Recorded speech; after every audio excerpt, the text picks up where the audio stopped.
Boa tarde, cidadão. Oferecimento: Supermercado Nordestão e Drogaria Saúde. No ar, o Boa Tarde, cidadão. Balança, mas não cai. O presidente da Câmara, Eduardo Cunha, está recebendo um tiro a cada dia, de acordo com o que a gente observa na política nacional. Investigações da Operação Lava Jato a cada momento trazem novas investigações e trazem justamente novas informações com denúncias concretas e cada vez mais rastreando, inclusive, propinas recebidas por Eduardo Cunha, já com contas identificadas na Suíça. Por muito menos, o Severino Cavalcante, né, que era o deputado pernambucano que presidia a Câmara, ele que veio do baixo clero, por coisa de algo em torno de R$3 mil de propina de um restaurante, que recebia de um restaurante na Câmara Federal, acabou saindo. E até agora não se entende por que balança, levanta tanta pancada, mas não cai o presidente da Câmara Federal, Eduardo Cunha, do PMDB. Também observamos no Brasil essa situação para lá e para cá, de tentativa de se protocolar pedido de impeachment e dar-se andamento a esse pedido de impeachment da presidente Dilma Rousseff. Mas temos um cenário nacional onde muitas vezes não sabe onde é que vai se parar toda esta situação. A própria oposição não é consensual em relação a o que fazer para estancar, extinguir ou dar um basta de vez no mandato da presidente Dilma Rousseff. Há várias correntes, inclusive divididas internamente ao próprio PSDB. Nós observamos, por exemplo, porque há alguns que defendem que ela pode ser retirada apenas como presidente pelo processo de impeachment relativo a improbidades administrativas, justificando pedaladas fiscais, reprovação de contas pelo Tribunal de Contas da União, tribunal, aliás, mais político do que talvez qualquer outro tribunal brasileiro, até pela sua forma de composição também totalmente viciada. E ainda observamos situações onde outros defendem a saída da presidente e do próprio vice-presidente Michel Temer, que seria por vício no processo eleitoral, onde teriam ambos recebido no processo da campanha eleitoral recursos de empresas que superfaturaram contratos com a Petrobras. Também há muitos questionamentos porque dizem o seguinte: vamos tirar os dois. Se tirar os dois, vai se deixar o país entregue nas mãos de Renan Calheiros e de Eduardo Cunha? Assumiria a presidência da República Eduardo Cunha, mas como ele e o próprio presidente da Câmara, do Senado também estão envolvidos nesse escândalo de corrupção da Petrobras, como é que fica? Votariam também nesse processo de impeachment os demais deputados que também receberam diretamente ou indiretamente, através de seus partidos, recursos oriundos das empresas que superfaturaram contratos com a Petrobras, que está sendo investigada nessa Operação Lava Jato? Internamente, no próprio PSDB, a oposição, mesmo minguada, porque quem dá mais trabalho à presidente da República é exatamente a sua própria base, aliada, até que ponto não se entende ainda de que maneira. Como também o próprio PSDB dividido, mas de que forma?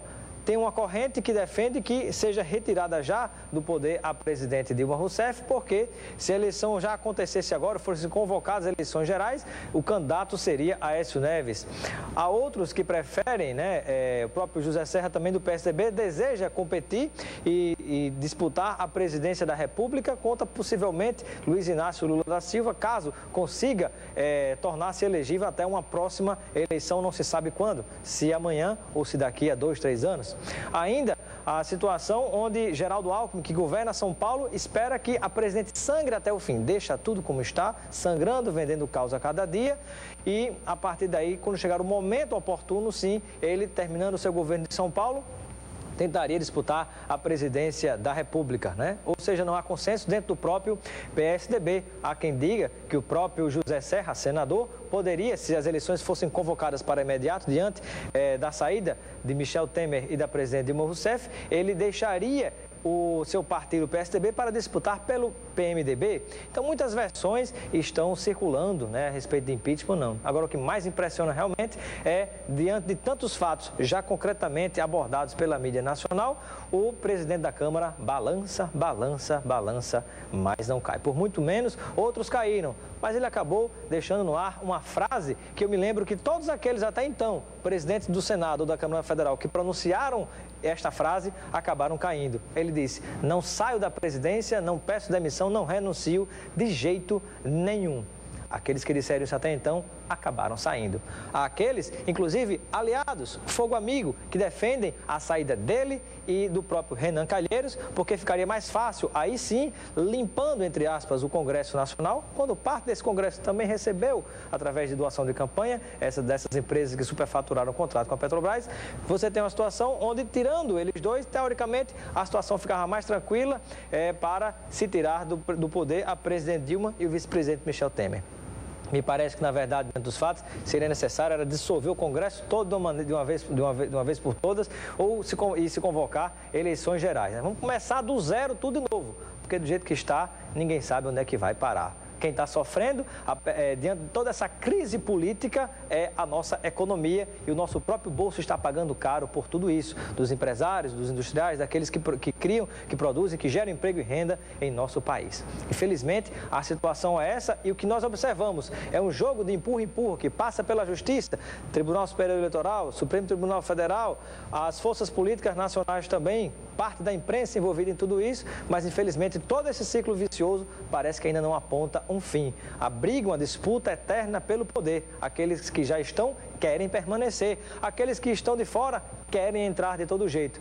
Quem está pagando o pato somos todos nós. Vamos a um breve intervalo e daqui a pouquinho, no programa de hoje, vamos conversar com o ex-presidente da Federação das Indústrias do Rio Grande do Norte, da Fierne, hoje secretário de Desenvolvimento Econômico do Rio Grande do Norte, Flávio Azevedo. Vamos abordar assuntos ligados à nossa economia potiguar, economia nacional e também todo esse problema que acabamos de conversar com você no Boa Tarde Cidadão, que está só começando.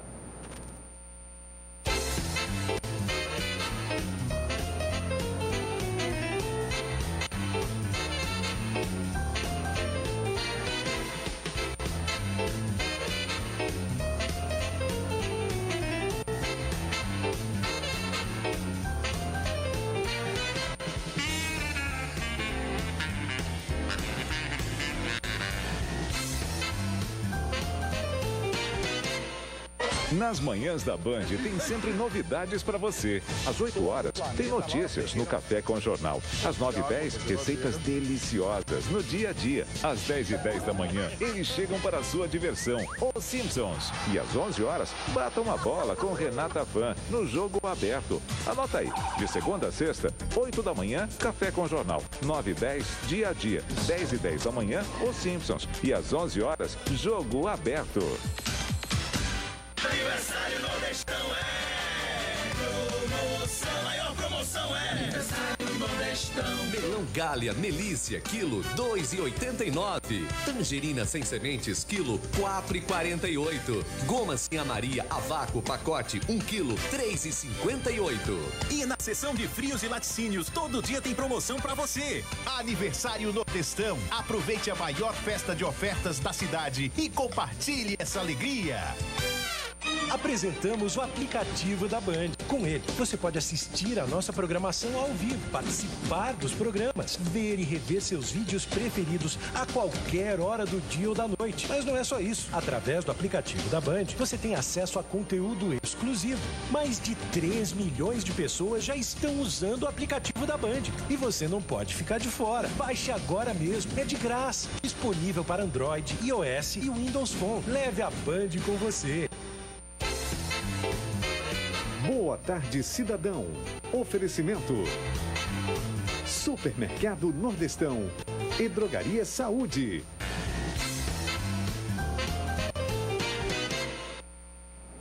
De volta com Boa Tarde Cidadão, recebemos hoje o ex-presidente da Federação das Indústrias do Rio Grande do Norte, empresário Flávio Azevedo, que hoje está assumindo e desempenhando o papel na Secretaria de Desenvolvimento Econômico do Estado do Rio Grande do Norte. Seja bem-vindo ao Boa Tarde Cidadão. Muito obrigado, Robson. Eu estou aqui à sua disposição. É um prazer estar mais uma vez aqui no seu programa. E fazendo um link com o que acabamos de comentar no início do programa, eu gostaria que você pudesse compartilhar com os nossos telespectadores a visão que você tem a respeito desse quadro político que interfere diretamente na nossa economia brasileira. Bom, eu não sou bom de analisar política, né? Não sou do ramo, né? Vou tentar fazer aqui, repetir em outras palavras o que você acabou de dizer na sua análise muito bem feita de há pouco, mas eu poderia resumir dessa forma. Economia e política são coisas interdependentes.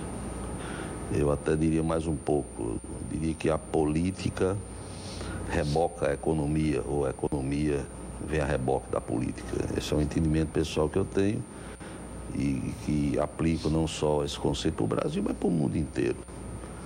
O americano, quando está com sua economia em baixa, inventa uma guerra, né? Porque move com vários outros setores, né? Bom, enfim. Mas o problema atual é que a crise econômica é alimentada pela crise política e aí gera um enorme círculo vicioso, né? Onde ninguém sabe onde termina um e começa outro. E eu tenho 42 anos de atividade empresarial e, sinceramente, eu nunca vi uma crise com essas características que juntam a crise política com a crise econômica, com a crise moral e falta de lideranças. Porque quando você está num barco, numa tempestade, mas sabe que se conseguir vencer as ondas que se aproximam, você vai chegar num porto seguro, né? Isso redobra o ânimo desde o capitão do navio, passando pelos seus tripulantes e eventuais passageiros. E eu vejo dessa forma, né? Todas as classes envolvidas no processo, elas estão sem rumo, não vamos chegar aonde? Quem vai ser o comandante, né? Quem é o líder, né? Que é capaz de nos tirar dessa tormenta. E é isso que me preocupa, né? É um acúmulo de crises e sem líderes, né? E sem a gente saber para que lado que tem empatia com a população, né? Porque no auge da crise, por exemplo, em 2 momentos que passamos, um com o Fernando Henrique, outro com o próprio Lula, pelo menos eles ainda tinham a posição de líderes políticos que, com alguns comentários aceitos por uns e não aceitos por outros, acabavam, digamos, pelo menos mantendo o incentivo ao consumo. Vivemos um sistema capitalista, né? O próprio Fernando Henrique chegou em alguns momentos e quando o preço da carne estava gerando inflação, estava muito alto, ele disse, então vamos comer frango.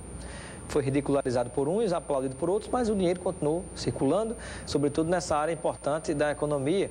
O presidente Lula disse, vão às compras, na hora que estava aquela crise que na ocasião foi apelidada de marolinha. Até porque na hora que você começa a fazer um bicho-papão muito maior do que ele realmente é de crise, você assusta e afasta ainda mais o consumo. Aquele empresário que pode investir se segura e não investe, e aquela pessoa que pode comprar algum produto ou contratar um serviço, não contrata porque fica com medo. O dinheiro preso, a roda da economia ou gira mais devagar ou termina parando. Analisar exatamente essa daí.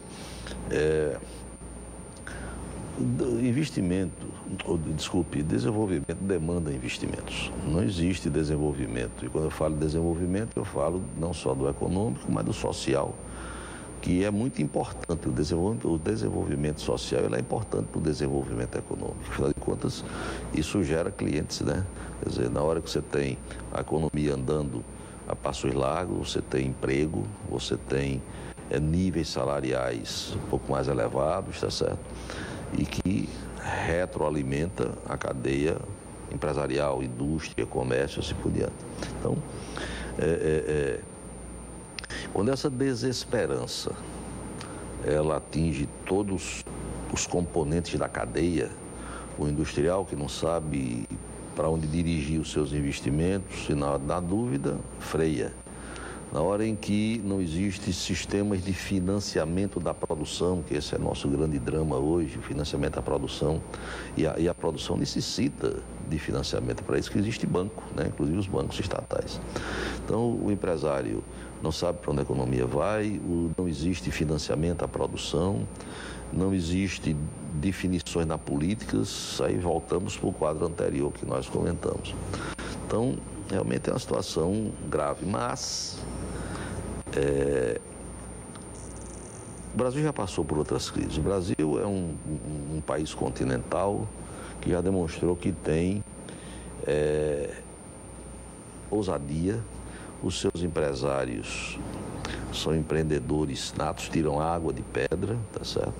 E eu só não acredito que não deva haver que se estabeleça um clima de pessimismo e de desesperança. Os problemas existem, Os rumos a gente ainda não tem, mas afinal de contas todos nós temos uma bússola, né? E aí... apesar de tudo, somos uma economia forte. Não se pode deixar de desconhecer que o Brasil tem uma grande capacidade de se recuperar, mesmo dentro desse quadro caótico. Como eu disse, a crise, embora seja ímpar, mas o Brasil já demonstrou capacidade de recuperação muito grande em função de ser um país continental, de existir uma enorme diversidade de atividades econômicas, sobretudo de commodities. A agricultura pode ser, mais uma vez, a agroindústria a salvação por conta do câmbio, o dólar está favorável a isso. Então, ou seja, a crise não atinge o país em todos os seus segmentos. No momento agora, inclusive, a crise porque do dólar... há empresas que crescem e há empresas que fecham as portas. Isso, né? Há setores que ganham mais e setores que ganham menos. Nessa crise desse câmbio, nesse sistema de câmbio atual, evidentemente que os exportadores, especialmente das commodities, estão bastante beneficiados. Então, existirá uma solução. O meu problema e minha grande pergunta, que nem eu consigo responder, é o timing disso. Quando? Isso passa pelo problema, pela estabilidade política do país, com certeza. É verdade. Estamos conversando com Flávio Azevedo, que é o secretário de Desenvolvimento Econômico do Estado do Rio Grande do Norte. Temos algumas participações de telespectadores. Você que está em casa nos acompanhando pode mandar pergunta por mensagem de texto ou WhatsApp no 99982-7916 de qualquer cidade do Rio Grande do Norte. E já temos pergunta na telinha para o Flávio Azevedo. Eu fico querendo chamar de presidente da Fierne. Foi presidente da Fierne, hoje secretário de Desenvolvimento Econômico. Vamos à primeira pergunta que nós temos. Por que as empresas, indústrias e comércios de Natal e dos municípios do Rio Grande do Norte não conseguem ser tão fortes quanto Pernambuco e Ceará, por exemplo? É a pergunta do Alisson Nobre, do Morro Branco, aqui de Natal. Primeiro, se você concorda com isso ou não, né? Concordo. E tem uma explicação até de ordem histórica e sociológica, né? Pernambuco, vamos lembrar que a colonização começou por Pernambuco. Pernambuco sempre, ao longo do processo da história do Brasil, Pernambuco, aqui se instalaram as primeiras usinas, aqui se instalaram os primeiros grandes comerciantes do Nordeste do Brasil, aqui se instalaram os holandeses, né? Então, Pernambuco tem uma história econômica muito mais longa e antiga do que a história da Paraíba, do Rio Grande do Norte e dos outros estados do Nordeste. Então, Pernambuco criou uma infraestrutura num processo histórico, né? Quando as primeiras empresas do Sul vieram para o Nordeste, logo no princípio da Sudene, vamos se lembrar que a Sudene era aonde? Em Recife, né? Então, até a migração industrial dentro do próprio país, ela privilegiou primeiro Pernambuco e depois o Ceará. E o Ceará em função, primeiro, do tamanho do Estado, né? O Estado tinha um tamanho, uma diversidade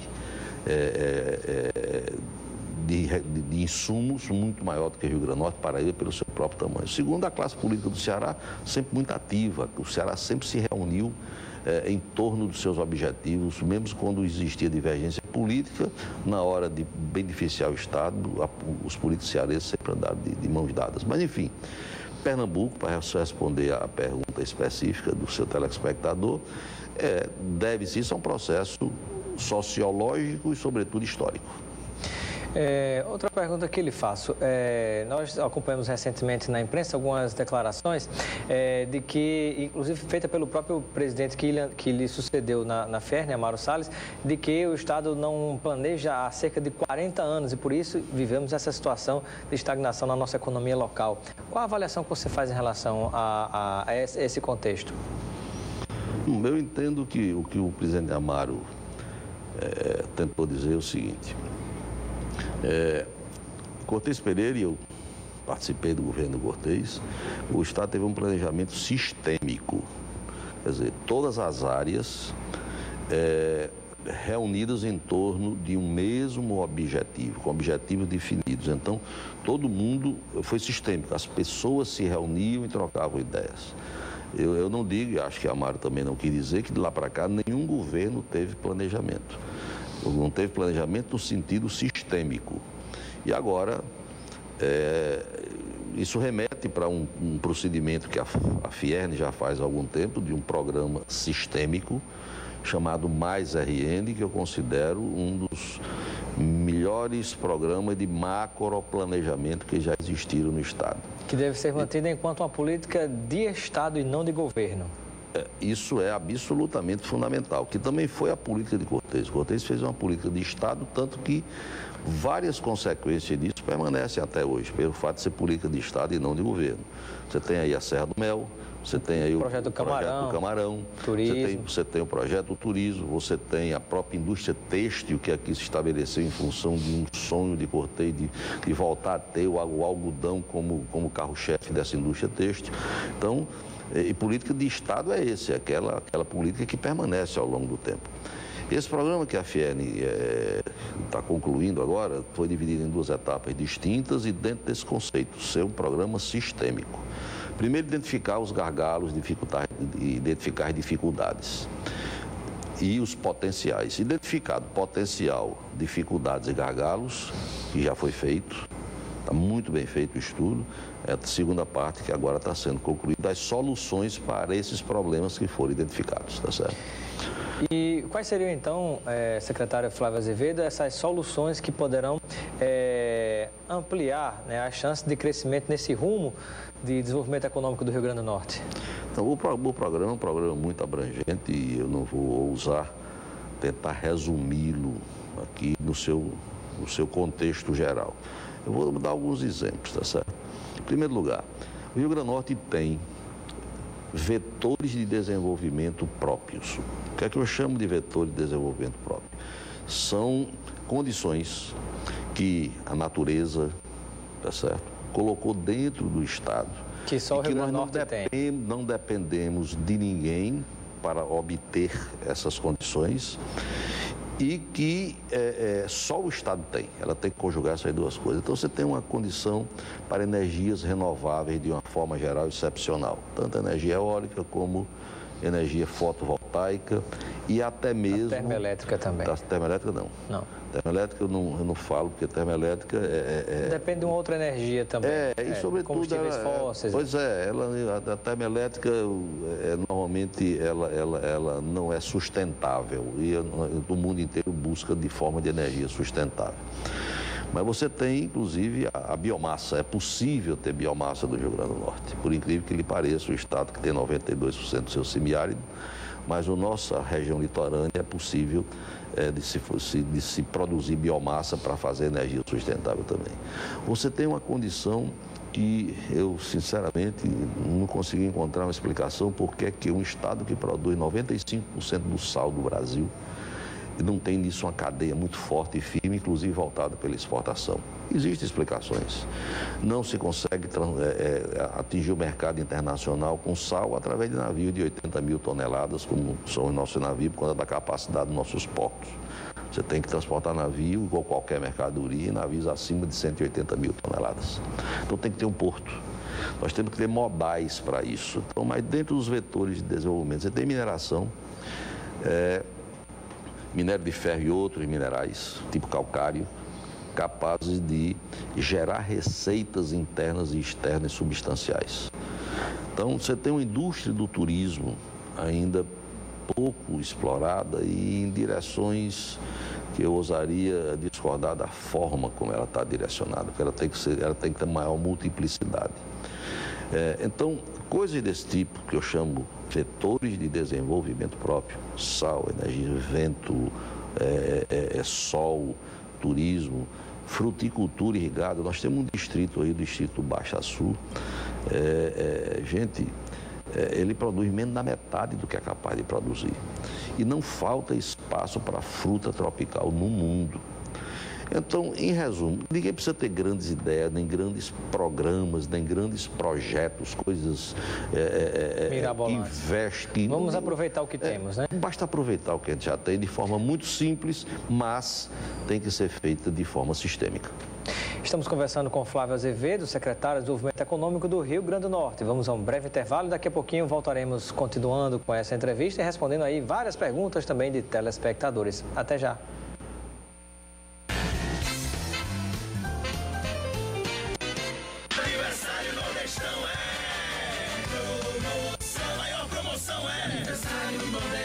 Melão Feijão Galha Melícia, quilo 2,89. Tangerina sem sementes, quilo 4,48. Goma Sinha Maria a vácuo, pacote 1 quilo 3,58.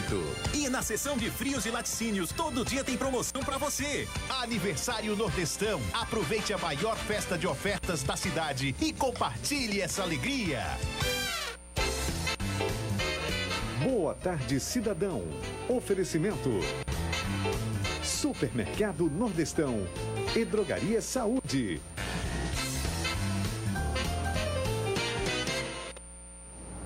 De volta com Boa Tarde, Cidadão, na Band Natal, chegando em todo o Rio Grande do Norte, conversando com Flávio Azevedo, que é secretário de Desenvolvimento Econômico do Rio Grande do Norte.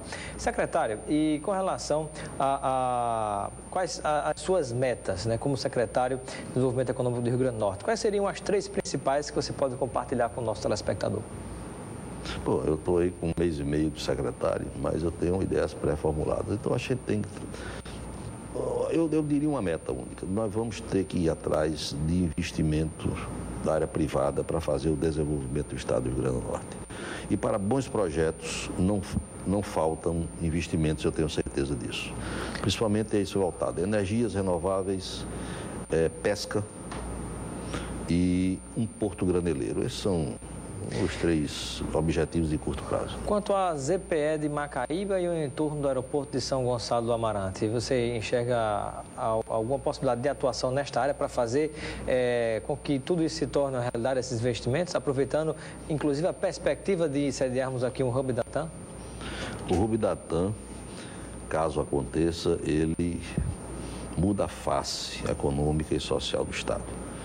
E isso acontecendo uma zona de processamento de exportação, a implantação de uma zona de processamento de exportação é absolutamente fundamental, quiçá até mesmo dentro do próprio aeroporto, que tem 1.500 hectares de área.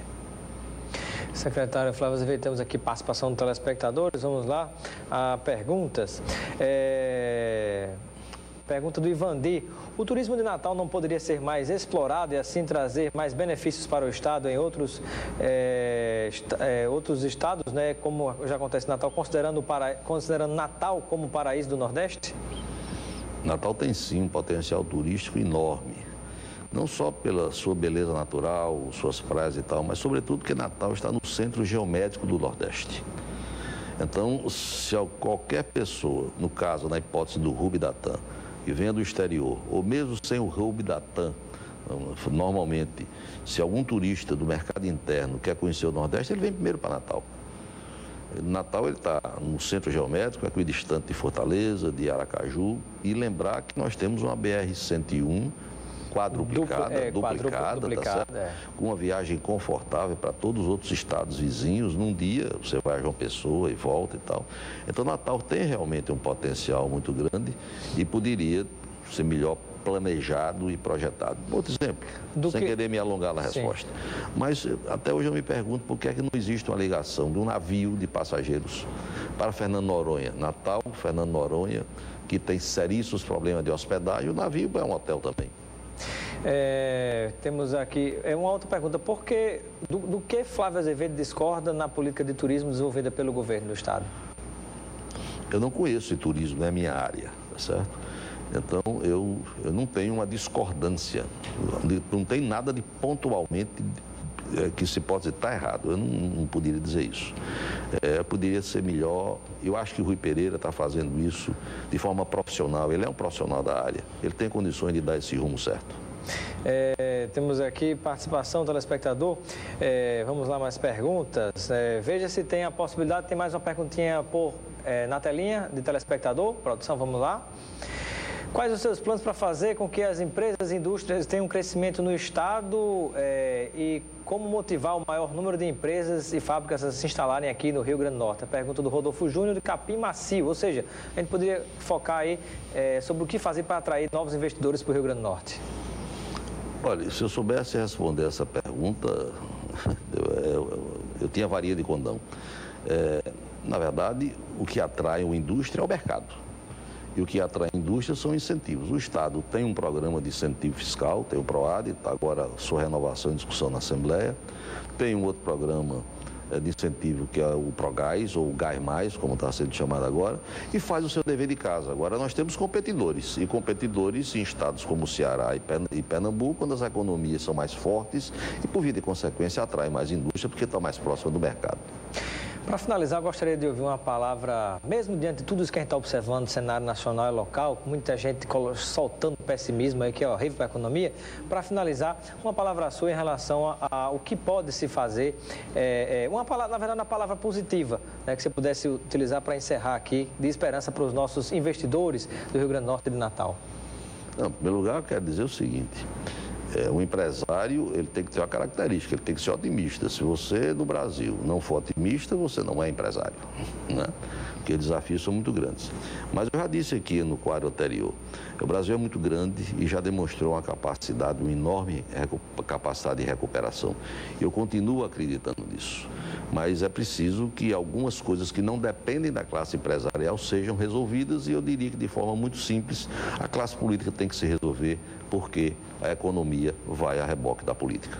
Perfeito. Muito obrigado, Flávio Azevedo, pela sua participação no Boa Tarde, Cidadão. Eu é que agradeço a oportunidade. Ficamos por aqui com Boa Tarde, Cidadão, mas continue ligado na Band Natal com os donos da bola. Um grande abraço e até amanhã.